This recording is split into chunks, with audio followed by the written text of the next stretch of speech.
Hello,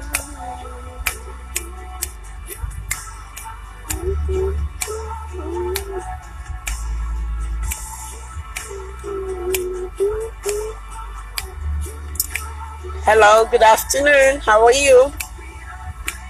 This is your girl Jimmy. So we have a very interesting topic today. I want to talk about business. I want to talk about money. I want to talk about people, especially how we deal with people. So I would appreciate your contribution. I would appreciate your suggestion and anything you have to say to whatever I'm here. We are here to learn. I'm not a business expert. I'm learning business myself because I've made a few mistakes in the past on the businesses that I've done, and I'm still learning. So we just want to say one or two things on how to avoid such mistakes and prevent other unforeseen or other mistakes that may come across our way. So I have here, hello, good afternoon. I see all of you. So wave me if you can hear me. I'm waving to you. So wave back, contribute, share this video. Miss Eunice, how are you? Mr. Aruna, Benedita, Mr. Tunde, I greet you all. Good afternoon. So this is Jimmy again, and we are here talking about business and people and money. So I know some of us have been into one business or the other. Some of us have never been to any business. Some of us are trying to do a little business. Especially what really prompted this video is that I'm not a business expert. I'm still learning business myself because it's something that I really, really love. I love business, and I love I'm doing some businesses now, but I have not really attained where I would really, the goal I have set for myself. So there are some things we want to say about business. I have a lot of family members that have embarked in businesses. Some of them are successful and some of them are not so successful. Some of them have made some kind of mistakes that are preventable, and some of them don't even know how to prevent such mistakes. So I am here bringing to our knowledge, and if you have any suggestion, if you have any ideas or anything to add to it, you are more than welcome to say to it. So from the little experience I have, and from the lessons that I've heard, that I've gathered, and from the seminars that I've attended, I think before we can embark on a business, we need to look around the demographics. We need to set aside the cost, what is going to cost us, and how we're going to people we're going to be selling to. And we need to set to have a map, just like the Shark Tank. When I watch the Shark Tank, I sometimes I almost wonder what are the kind of questions they ask those the people that are the people that comes over there, the people that come to the show, to Shark Tank. I'm so much surprised at the kind of questions they throw at them, because some of them actually do well and some of them don't do so well. So I think it's important for us to get the demographics of what we want to talk about: the traffic, the quality, the styles, the price tag, passion and profit and sales, and the competition ends and everything. So I think these things are very important in when we're talking about business, and especially now that the world is the way the world is going now. I'm afraid, because the other time I went to Walmart and I went to Sam's, I realized that the people checking out from the counter, they are even lesser than they used to be. More, but now they are using more of machine, more of self checking out than it's usually, than the normal. Because the normal thing we are used to is people. So when we finish buying whatever we want to buy, we go out there to check out. But now they are using more self checking out than human labor, and this thing can cause, as a result of that, it can actually cause reduction in employment. It can affect employment opportunities for people, and it can even, it will affect the society, definitely, especially the society where we give birth every daily basis. there's a hospital very close to me. They said they have almost 30 babies every day. So if you have a society where we give birth all the time, and even the young ones and the older ones don't even have enough job to do, so in that instance, what do we do? We need to be creative. Sometimes I challenge myself a lot. I love seeing young entrepreneurs. I love seeing young people because they challenge me. I go to seminars. I love them. I love the ideas. I like to learn from them, because I don't want to make mistakes that a lot of people make. I have so many business ideas that not that I was afraid or I'm afraid to go into, but it's something sometimes I often ask myself, do I really want to do this? And even if I want to do it, do I have passion for this? And I wouldn't want something that I would do at the end of the day, I just forget about it. Maybe I do it for a year, and in the next few years, I venture into something else and into something else. And at the end of the day, I'm not doing anything anymore. I don't do that business, which I have planned initially.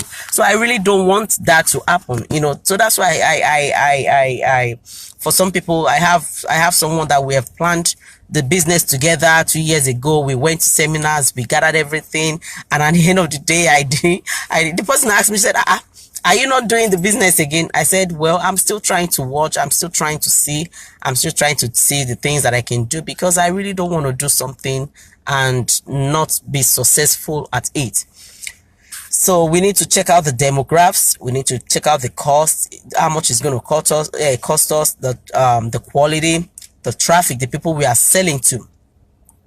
I have somebody was doing a business, and the thing is not although it was not competitive enough, but the price tag this person put was just way above normal. Are we the type that buy something for $100 and we want to sell it for $500? That's too much gain. That is too much gain. That's why I like Igbo people. I'm sorry, I'm not trying to be Igbo people. They are very good in business. When they sell something, maybe they buy something for $1, they sell it for $1.10. It's not as if they don't want profit, but they want to sell it and and make a little gain and sell a bunch of it. And when they sell like that, they sell people, they have more customers, and they have continuity of the product they are selling. Not that I buy something on internet maybe for $10 and I want to sell it for $100. That's I want to make 1000% of profit. I don't think that's good enough, and that's why some of us make such. I have a friend that does that. She buy lace for $50. She wants to sell it for $120, for $150. And I was telling her this is too much, and she wonders why she's not selling. She wonders why she still has the goods for 2 years, for 3 years in her hand. She's not selling. And I said, don't you think you are whooping people's head too much? You are trying to make on 200% gain. I think that's too much. A lot of people, not that they don't know where they are buying, where they sort it out, but if you make it reasonable, maybe you buy it for $50, you sell it for $60, it's still reasonable. It's a reasonable price. Or maybe you sell it for $65, it's still reasonable. Not buying thing for $50, I want to sell it for $200. That's too much profit, and I don't think that's godly. I think that's too much, and that's exploitation. And also families. Some of us don't know how to separate business from families. Just like myself, I made that mistake in the past. When I was doing business, I mixed business with pleasure, with my friends, and then at the end of the day, both capital and interest, everything went down the drain. And it really hurt me that I was almost afraid of continuing the business, because of the mixture of pleasure and business that I did together. So when we are doing business, we should always try to separate friends. We should try to separate families. We should try to separate sentiment. We should try to separate emotions from the businesses that we do, and from so that we can continue our businesses. I learned. I remember one time when I was in college, I would go to Lagos Island to buy some we call it sample material, sample shoes. And I was doing this, and I would take it to campus, I would sell, and my friend told me, oh, okay, I will help you, I will help you. And at the end of the day, the business, everything, both capital and interest, everything went down the drain, because I didn't know how to separate business from friendship. And it really hurt me, but thank God I tried to maintain the friendship, because I wouldn't want a situation whereby I would see the person on the street. It hurt me really, and it almost cost me my school fees, because that was what I used, to maintain myself, to help myself during the school, and it almost cost me. And I've seen so many people do business also without continuity. These are family members, that almost hurt me, and I'm like, this is not how to do business. And sometimes, welcome, Pastor, thank you, sir. And sometimes sometimes I'm afraid. I understand that, we don't want to lose so much. We don't want to lose, but some business is a risk as much as life itself is a risk. We need to take risks, in life. And at the same time, when taking risks, we need to minimize loss and maximize profits. But our maximization of profit should not extort people. We can't buy something of $50 and want to sell it $200. That's too much. That's extortion. That's too much. Where we have competitions everywhere, we have people competing everywhere. When you go to Walmart, you can get the same thing for less the price you are selling it for, and also all that. So why do we want to extort people? A lot of us don't know, and I'm not trying here to criticize people. I just love to, because I've attended a lot of business seminars myself, and looking at this America, sometimes it's almost like it's difficult. Sometimes I ask myself, why is it challenging to sell something? Why is it difficult to sell something? Why is it difficult to, to bring dream? But I realize that it's work. It's work. We have to put sentiment aside. We have to put passion into whatever we are doing. We have to put passion into it. A lot of us don't have passion for what we do. Is it the kind of business that we are doing that maybe we are seeing just a little gain, a little profit, and maybe the profit is not? I think business requires patience. It requires consistency. It requires passion. It requires that ideas. It requires that it requires consistency. Consistency, passion, and all this makes a great business. When I was reading the story of the owner of Walmart, Mr. Walnut, he started from the truck, and that's anytime I read that story, I'm always energetic. I'm always very challenged. I'm always encouraged.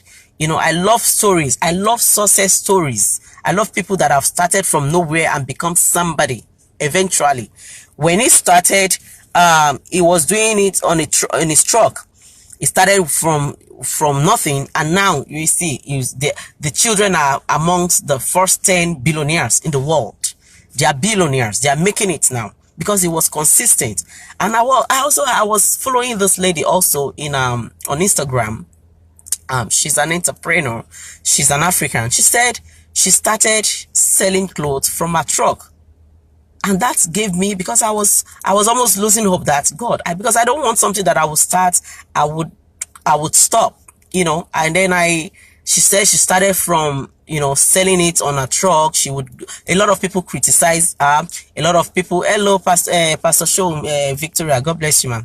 A lot of people criticize her. A lot of people, she had so many downtowns. She was discouraged. She was, so many things happened. But eventually, with persistence and passion and with hope and not giving up, she made it. And now she opens, now she has like 5 stores in Nigeria, and now she just opened one in UK recently, and she's about to open the second one recently. So I think those kind of things should gear us up. Maybe we have started a business before, or we have started something before and it's not working.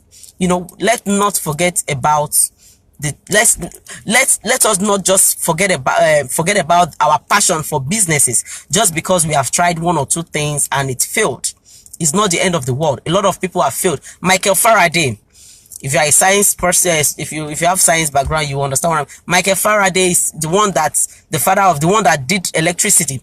This person said he tried so many times, more than 10 times, I believe many times, to produce electricity until it became successful. And now there is no country that don't have electricity, even to the villages. and we see the product of electricity. The electricity, if he had given up on continuity, we won't have even the technology that we have today, because the technology needs power. We have to power the technology. We have to power our phone. We have to use power to watch TV, to do internet, to do a lot of stuff, to cool our food. So we shouldn't give up. Yes, man, we shouldn't give up. You know, no matter what we do, we shouldn't give up. And also, we should not we should separate family from business. For someone like me, I've tried doing business, you know, that I will collect cash but it wasn't working, because I'm someone that I always pity somebody. When I believe people, when you tell me you don't have money, I believe you don't have money, and and at the end of the day, when you don't get paid for the business you are doing, when you don't get paid for what you are doing, you know, it hurts you and it's discouraging. You know, so we should always separate family. And I promised myself, I say, you know what, I'm not going to do that anymore. And to the glory of God, I'm working on something now that you don't even have to know if I'm the owner or not.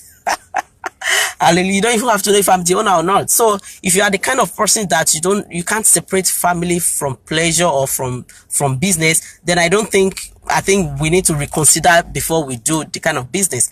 And we should not forget, I remember, and also some people, they look at you. This happens to our Nigerian people a lot. I know it's here too, because I've seen a couple of people. I've seen not a couple of times, so many times, but mostly in our country, or even all these people selling fish. If you tell them, if they want to sell fish to you, if they will look at you somehow, that they will look at you from head to toe if you can afford the fish. And if you cannot, if their sentiment or their presumption tells them that you can't afford it, they look at you in a very funny way and in a very nasty way. I mean, how can you sell? How can you sell something, or how would you want me to buy something from you and you're already looking down on me just because of my appearance? I remember going to a store somewhere in Lekki, in Nigeria, before we we relocated here. It was a boutique, very nice boutique, and we wanted to get something for our son, our oldest son. It was his, we just wanted a nice sandal, and we saw this sandal in this very store. The store looked very, you know, boutique and very nice. And then when we got there, myself and my husband, the kind of look, those girls, the salespeople, they looked at us from our head to our toe before they could attend to us. And I was like, really? And somebody said, a friend of mine now told me that, don't you know, of course they will look at you, maybe you can afford what you're about to price or what you're about to buy. If they think you can't afford it, they won't even answer you. And I wonder, and I was like, really? She said yes. And I said, wow, that's not good. And I've seen a funny video, whether I don't know whether it's funny. I don't know how true it is. I've seen someone here in America that went to price, well, he didn't have the money actually, but he just, for the love he has for that car, he went to price the car. And when he got there, they didn't answer him. They actually threw him out because of the way he dressed and the kind of car he brought. They threw him out and they said he couldn't afford the car and blah, blah, blah. Fortunately for him, I don't know how true it is. He won a lotto and he went back. He didn't go back to that same dealership. He went to another dealership to get the same car he had initially wanted. And then when he got that car, he went back to the place where he was being ridiculed and showed them. And they were like, really? Are you the owner of the car? He dressed in a nicer way. And they regretted that they did that to him, because everything was documented. I don't know how true it is, but that was what I watched. You know, and that is how our attitude towards a lot of people that do business, especially we African community. That is our attitude to, sometimes we don't want to sell to people because we know that we have underestimate that person, that this person cannot afford this, and we just, how do you want that person to come back for such business? It's impossible. You know, I say a lot of things. Some of us don't want to hire. We don't want to hire. Some Africans don't want to hire Africans because we think that, and this, some people actually, even some customers, especially in the Church of God. I really hate to say this, but even in the Church of God. And the reason why people are, you know, taking on Christians is that because they expect a standard They expect a standard on us. We represent God. So they are expecting that we behave differently. We don't behave like the secular people.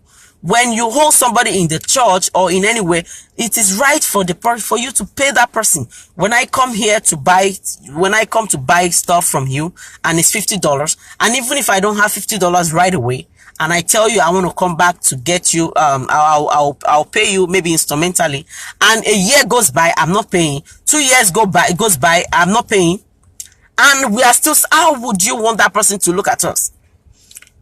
That is not nice. That is not how. If you don't pay that person, how would you want that person to continue his business? If everybody does the way you are doing, you know, the person is selling the little petty things to help us, to help himself or herself, and we are holding him from the little he or she is making, and we are not even we don't. And at the end of the day, we badmouth that kind of business. We said, oh, is it that business? This person is not good. I was actually selling some fabrics some years back. I would buy and sell, and sometimes I dress people up, you know. Sometimes I would somebody would tell me, oh, I like your this, I like your that. Then I'll buy the fabric and I will send it to the tailor. I will take the measurement, and I do that sometimes, you know. And I was selling this fabric, and a friend of mine she really loved it. She wanted to buy, but she wanted me to tell her where I was buying the things that I was selling. So I asked her if she was I said, are you going to sell? Do you want to do business? If you want to do the business, I don't mind telling you. But if you are not doing the business, I'm sorry, I'm not going to tell you, because this is where I buy from. This is the little things I'm making. So you want to know the source of where I buy. You don't want to buy from me just because I've added $10 or $15. You don't want to buy from me. You want to know where the source, where I bought it from, so you could go there and buy. Unfortunately, they won't even sell for you because you are not buying wholesales. They will sell for you at the rate at which I'm selling for you, because they sold to me at a rate of wholesale price, and so they are going to sell for you at a retail price that I am selling.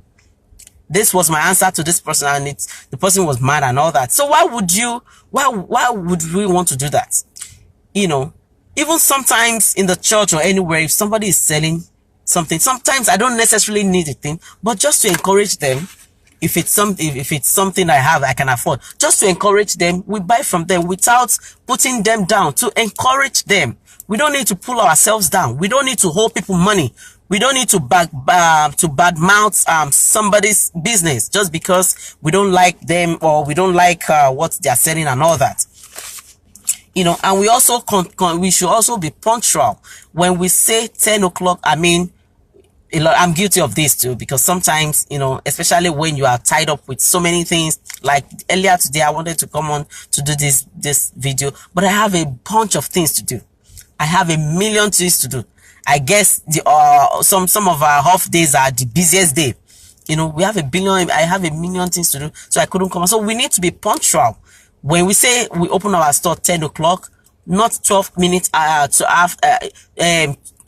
2. They are still calling. Oh, are you coming to the store? You know, in such instance, you know, people will be discouraged, and it will discourage people from, you know, from coming to your store and from buying from you. Also, and consistency. And also, we have some kind of people that are very funny. We have some people that they don't want to buy, they don't want to sell, but they just want to discourage you. They just want to, you know, in such instance, we don't need people that discourage us. We don't need we need people that will enhance us, that will help us. Especially someone like me, I love fashion.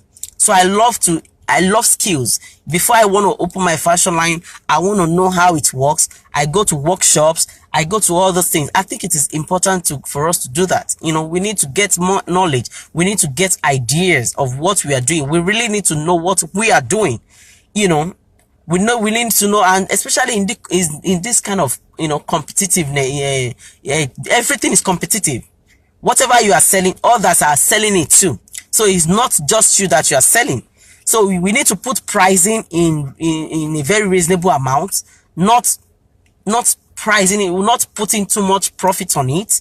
Just like a lot of, you know, I'm not going to say a lot of people, because not a lot of people, but some people, I hate to say, especially some of us Africans. And that's why we wonder why we are not selling. You know, because people would always want to go to a cheaper place. I would want to go to a cheaper place too. If I see that you are selling your Gary for $10 and someone else is selling for $15 and it's the same quality and quantity, I will go for the one for $10 now. And I will always look for ways, you know, to improve my quality and not cheat people.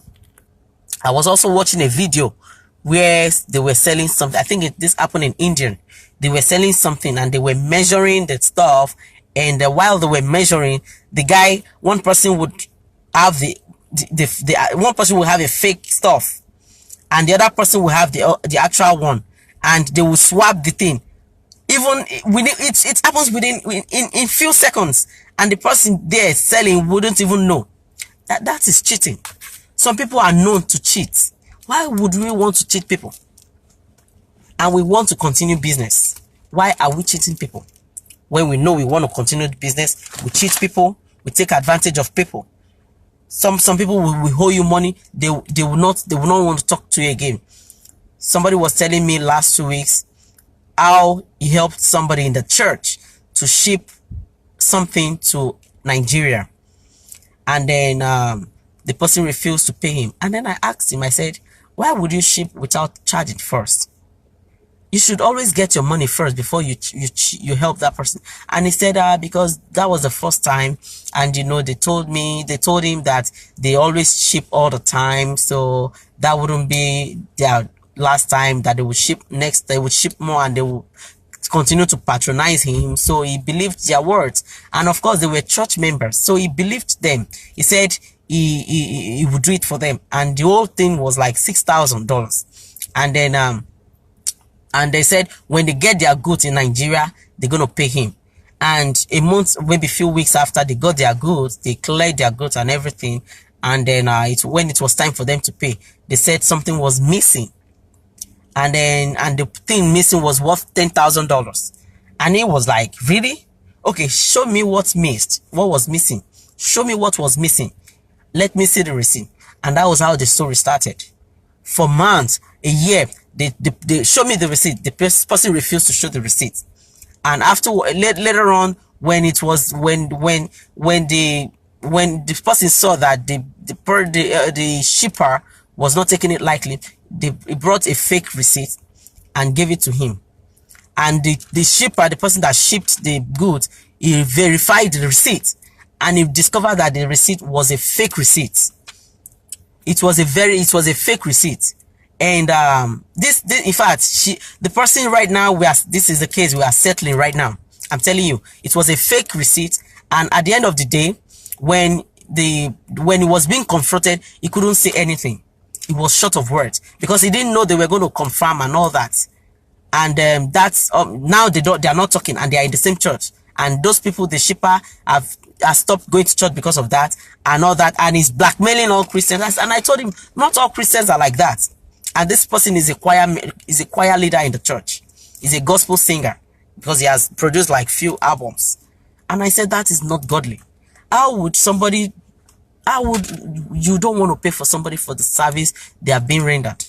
And that is what is even happening in the Church of God. We take advantage of some people because we know we think Christians are gullible people. We don't want to pay them for their services. How can we do How can we go to if we go to a salon in Walmart and not pay? Are they going to let us go? How can you tell somebody to come to your house and do hair for you for free without even compensating that person, without even thinking, oh, this person came through? And we price like no man business. Somebody that is beautifying you, you don't want to pay that person. I mean, these are all the things that discourage people from doing business and don't even want to do business with Africans, with church members. And I had to tell the guy that ships. I said, you know, not everybody does like that. The fact that one person out of several people in the church, you know, misbehave or is being dishonest does not mean everybody is like that. And next time this person if he hears church member, he wouldn't want to do that again. Even if a sincere person goes to this such person and says, please, I need you to ship this thing urgently. I'll pay you after. I don't think that guy is going to do it anymore because somebody has messed up somewhere, you know. So all those things are affecting us. All those things are affecting us. And when we do things, we need to be consistent also.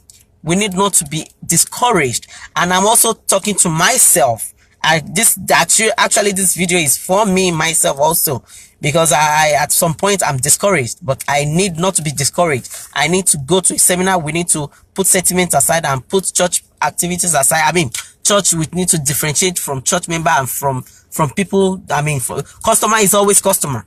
We need to treat all customers equally, regardless of who they are.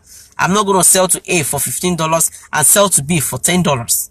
Well, maybe if A has more money, like what they do in Nigeria, once they see international number and they know you want to buy something, they write the price.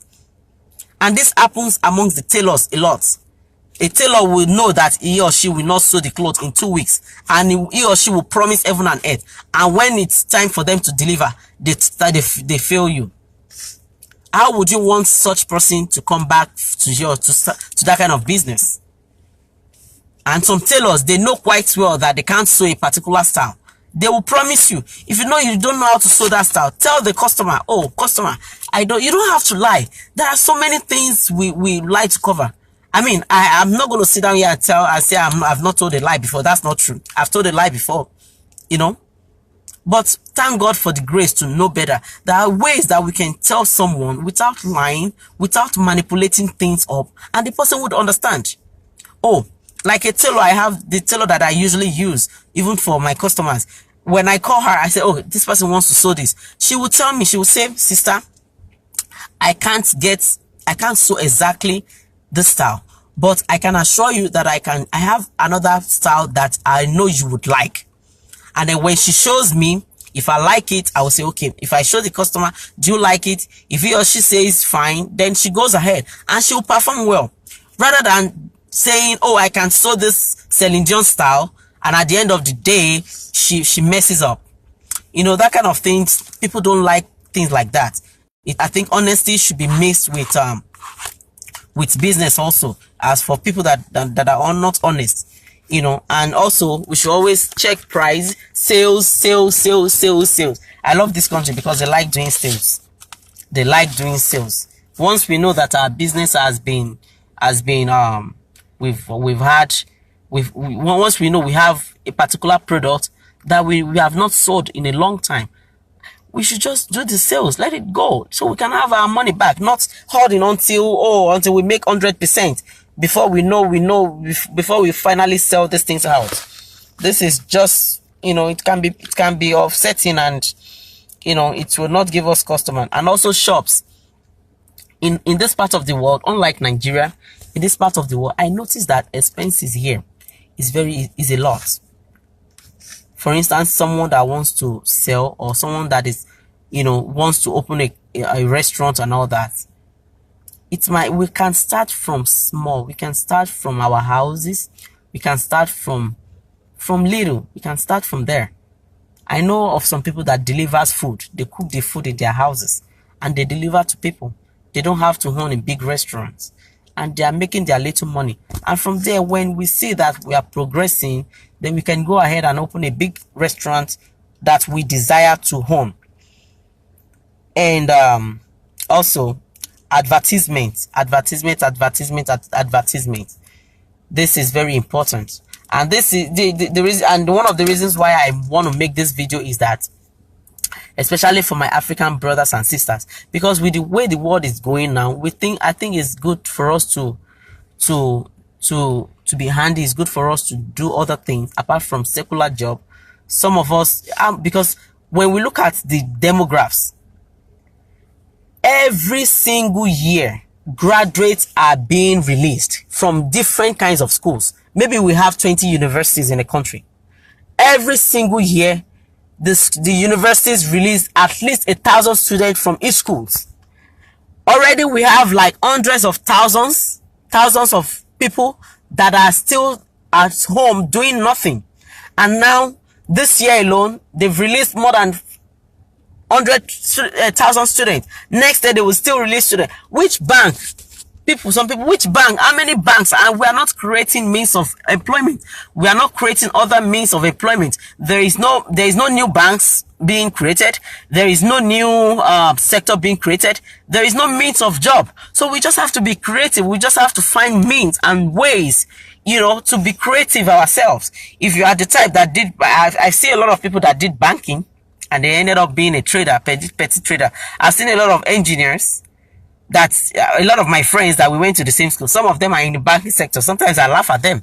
They are bankers up to now. Some medical doctors find themselves doing business, one business or the other. You know, I was even laughing at someone. You know, you can imagine an agriculture, is it agri-economics, working in a bank. He's supposed to be working in the farm with an agri-economist, a banker, as a matter of fact, bank manager now. So the person supposed to be working in the agriculture sector, and he found himself in a secular bank, and now he's doing well, you know. And I'm glad for that person though. But we need to be creative. We need not to just sit down and think everyone will come down, and with the way things are going now and all that. And when we do that, and consistency with prayer and with our efforts, God will bless us. You know, God will bless us. I wish I can have more to say, because I have listed a lot of this here, but time will not permit me to do that. So if we are considering to go into business or with money, let's separate business from pleasure. Let's separate business from people. Let's not allow people to bring us down. Let's not allow people to discourage us, maybe from our experiences and from the things we've seen in the past, or maybe from our falls. You know, when we fall, let us get up again and continue the journey. You know, let us encourage people that are doing business. And if we are the type that I rise our prices every single now, let's be considerate. Let not buy things of $10 and sell it for $100. Well, it will be good, but sometimes it doesn't work like that. You know, it doesn't work like that. We want continuity. And when we do things, let people know us for what we do. Let's continue our businesses. Let's not just forget about it because we think it's not moving, unless we have really tried and we think that we have invested all our effort on it and our finances on it and it's not moving. Then we can back up. Then we can just relent and say, okay, you know what, let me try something else. And the fact that we went into food business is not you know, is not productive. We can just leave food business and go into shoe and try shoe. If shoe is not productive, we try something else. We don't just give up. We don't just stop because we're selling food and the food was not producing any result. We don't just stop there like that. You know, we can always continue, and God will bless us. And I thank you all for joining me this afternoon, and I wish to talk next time, and I will see you. I hope you have a wonderful evening, and please stay out of this sun. The sun is so hot. God bless you.